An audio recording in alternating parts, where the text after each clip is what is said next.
আয়করে যারা শূন্য রিটার্ন বা জিরো রিটার্ন প্রদান করেন তাদের জন্য বলছি। আপনার হয়তোবা মনে হতে পারে এই জিরো রিটার্ন দিয়ে আপনি রিটার্নের যে সুবিধাগুলো আছে সেগুলো নিচ্ছেন।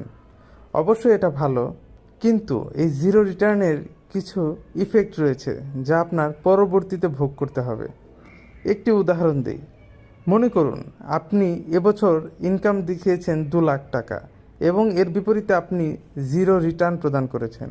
আগামী বছর আপনি একটি সম্পদ ক্রয় করলেন যার মূল্য 20 লাখ টাকা। তবে আপনি এই 2 লাখ টাকা বাৎসরিক ইনকামে কিভাবে 20 লাখ টাকার একটি সম্পদ ক্রয় করলেন সেগুলো যদি আপনি আপনার আয়করে না দেখান, তবে এই সম্পূর্ণ টাকাই আপনার ব্ল্যাক মানি হিসাবে গণিত হবে, যার জন্য পরবর্তীতে আপনার বিরুদ্ধে আইনগত ব্যবস্থাও নেওয়া হতে পারে। তাই যারা শূন্য বা জিরো রিটার্ন প্রদান করেন তারা একটু